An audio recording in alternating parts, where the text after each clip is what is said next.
Collector வந்தீங்க, நாங்க கூப்பிடுவோம்.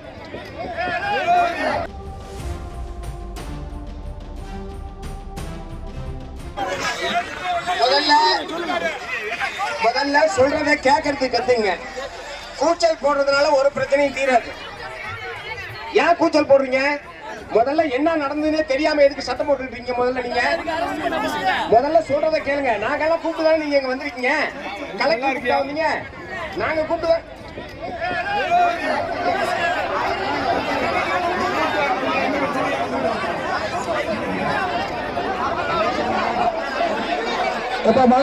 சொல்ற கேள்வி என்னப்பா கஷ்டப்பட்டு கொடுக்குங்க. நீங்க ஏப்பா கொஞ்ச நாள் கஷ்டம் காலிப்பா என்ன பேசி வந்துட்டேன். காலிப்பா உங்களுக்கு என்ன நடவடிக்கை பேசி வந்திருக்கேன். எல்லாரும் கேட்டுட்டு சொல்லுங்க. உங்களுக்கு எந்த தொந்தரவு பார்த்து இங்க பாருங்க. நம்முடைய ஒற்றுமை ஒன்றுபட்ட குரல் தான் நம்மளை காப்பாற்றுமே தவிர இப்படி சில பேர் ஆவேசமா பேசுறதுனால பிரச்சனை தீராது. முதல்ல அது புரிஞ்சுங்க. பிரச்சனையை திசை திருப்ப கூடாது. நம்ம கோரிக்கை என்ன? கலெக்டர் இங்க வரணுன்றது நம்ம கோரிக்கை. அப்படியே நம்ம அங்கேருந்து வந்தோம், அது நாங்க கோரிக்கை வைக்கல. அந்த கோரிக்கை கிடையாது. நோட்டீஸ்ல எங்கேயாவது இருக்கா கலெக்டர் இங்க வந்து சொன்னோம்னு? முதல்ல ஆளாளுக்கு ஒரு கோரிக்கை எழுப்புறதை நிறுத்துங்க. முதல்ல நாம அங்க வாழுகிற இடம் நமக்கு சொந்தமாகணும். விவசாயம் செய்யற இடம் நமக்கு சொந்தமாகணும். ஃபாரஸ்ட் டிபார்ட்மெண்ட்டுடைய தொந்தரவுல இருந்து நம்ம பாதுகாக்கப்படணும். அங்க இருக்கக்கூடிய அடிப்படை வசதிகளை எதையும் நீதிமன்ற உத்தரவு என்கிற பெயரில் ரத்து செய்யக்கூடாது. மேய்ச்சல் உரிமை என்பது வழங்கப்படணும். அதில் எந்த விதமான தடையும் கூடாது.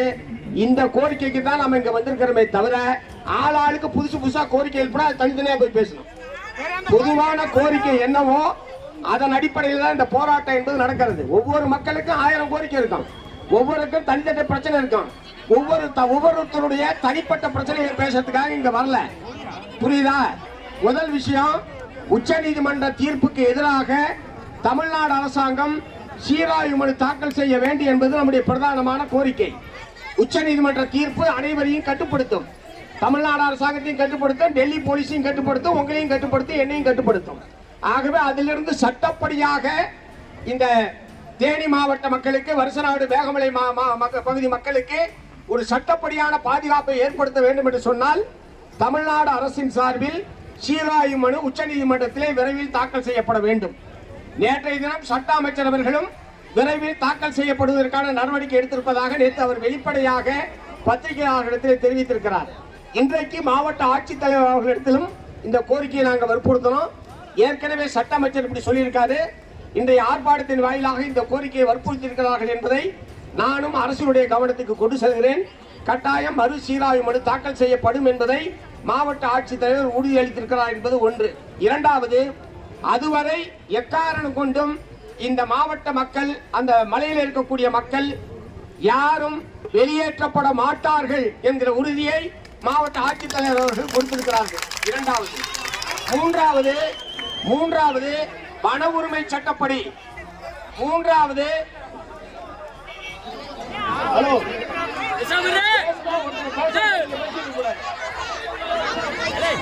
வன உரிமை சட்டப்படி இந்த மாவட்டம் முழுவதுமே வன உரிமை சட்டப்படி உரிமை கோரக்கூடிய மக்களிடமிருந்து மனுக்களை பெற்று வன உரிமை சட்டப்படி நிலப்பட்டாவும் வன உரிமையை வழங்குவதற்குரிய நடவடிக்கைகளை மாவட்ட நிர்வாகம் மேற்கொள்ளும்.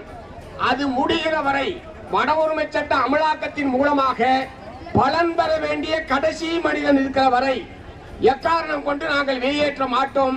அனைவருக்கும் வன உரிமை சட்டப்படி வழங்க வேண்டிய வன உரிமை நில உரிமையை வழங்குவோம் என்கிற உறுதியை மாவட்ட ஆட்சித்தலைவர் அவர்கள் கொடுத்திருக்கிறார்கள். நான்காவது விஷயம், சும்மாரியா வருஷத்துக்கு பேசுவியா? பேசிட்டு தான் இருக்க.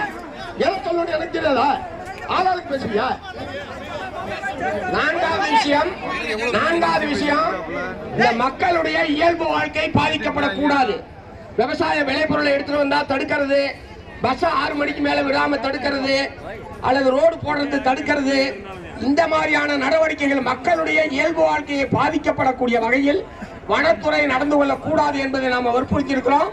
அது சம்பந்தமாக ஒரு வார காலத்திற்குள் வனத்துறை அதிகாரிகள், பொதுமக்களுடைய பிரதிநிதிகள், வருவாய்த்துறை அதிகாரிகள் கலந்து கொள்ளக்கூடிய ஒரு கூட்டத்தை மாவட்ட ஆட்சித்தலைவர் அவர்கள் ஒரு வார காலத்திற்குள் கூட்டி இந்த மாதிரியான பிரச்சனைகள் அனைத்துக்கும் தீர்வு ஏற்படுத்துவதாக நம்ம நிலை உறுதி கொடுத்திருக்கிறார் என்பது 3வது விஷயம். 4வது, மலை மாடுகள் மேய்ச்சலை பொறுத்தவரை மலை மாடுகள் மேய்ப்பதற்கு ஏற்கனவே வன உரிமை சட்டத்தில் மேய்ச்சல் உரிமை என்பது அங்கீகரிக்கப்பட்டிருக்கிறது. ஆகவே வனத்துறை தடுக்க கூடாது என்பதை நாம் வற்புறுத்தணும். அதை மாவட்ட ஆட்சித்தலைவர் ஏற்றுக்கொண்டிருக்கிறார். அதற்கும் மேலாக இந்த மாவட்டத்தில் மேய்ச்சல் நிலம் என்று எங்கெங்கே இருக்கிறதோ அந்த இடங்களை கண்டறிந்து மேய்ச்சல் தரையை மேம்படுத்துவதற்கான நடவடிக்கைகளையும் நாங்கள் எடுக்கிறோம். ஒன்று, மலைகளில் மாடு மேய்ப்பதற்கு தடை இல்லை. 2வது, மேற்கொண்டு மேய்ச்சல் பரப்பளவை அதிகப்படுத்துவதற்குரிய நடவடிக்கை எடுக்கிறோம் என்கிற உறுதிமொழியையும் மாவட்ட ஆட்சித்தலைவர் அவர்கள் கொடுத்திருக்கிறார்கள். இந்த மாவட்ட மக்களுடைய மிக முக்கியமான அனைத்து பிரச்சனைகளும் மிக விரிவாக நம்முடைய நாடாளுமன்ற உறுப்பினர், நம்முடைய சட்டமன்ற உறுப்பினர், அனைத்து கட்சி 4 பேர்லாம் பேசல. அந்த மாதிரி சொன்ன மாதிரி கிட்டத்தட்ட 50 பேருக்கு மேல் எல்லா கிராமத்திலிருந்து வந்திருந்தவர், வன உரிமை குழுவினுடைய உறுப்பினர்கள், சட்டமன்ற நாடாளுமன்ற உறுப்பினர்கள், இவ்வளவு பேர் இருந்துதான் பேசியிருக்கோம். இங்க வந்திருக்கிற 10,000 பேர் வந்திருக்காங்கன்னா 10,000 பேரும் போய் மாவட்ட ஆட்சியர் பேச முடியுமா? அதெல்லாம் என்ன கோரிக்கை? இதெல்லாம் திசை திருப்புகிற வேலை. ஆகவே உங்கள் சார்பாகத்தான் மாவட்ட ஆட்சித்தலைவரிடத்தில் இவ்வளவு தலைவர்களும் போய் பேசி அவர் அரசின் சார்பில் உறுதிமொழி கொடுத்திருக்கிறார். அந்த உறுதிமொழி அனைத்து நிறைவேற்றப்பட வேண்டும், நிறைவேற்றப்படும் என்று நாங்கள் நம்புகிறோம். இல்லை என்றாலும் போராட்டம் என்கிற ஆயுதம் நம்ம கையிலே தான் இருக்கிறது. என்றைக்கு வேண்டுமானாலும் போராடுவதை யாராலும் தடுக்க முடியாது. ஆகவே மாவட்ட ஆட்சித்தலைவர் அவர்கள் இன்னைக்கு சொன்ன அடிப்படையில் நடவடிக்கைகள் எடுக்க வேண்டும். இல்லை என்று சொன்னால் நாம் மக்களுடைய வாழ் உரிமையையும் குடியிருப்பு உரிமையையும் விவசாய நில உரிமையையும் பாதுகாப்பதில் சமரசமற்ற போராட்டத்தை அனைத்து கட்சி தலைவருடைய ஆதரவோடு நாம் தொடர்ந்து நடத்துவோம். நமது உரிமையை நாம் பாதுகாப்போம். இன்றைய போராட்டம் என்பது மகத்தான வெற்றியை பெற்றிருக்கிறது என்கிற மகிழ்ச்சியோடு நீங்கள் அனைவரும் பாதுகாப்பாக வீட்டுக்கு செல்ல வேண்டும் என்று அன்போடு கேட்டு நிறைவு செய்கிறேன். வணக்கம்.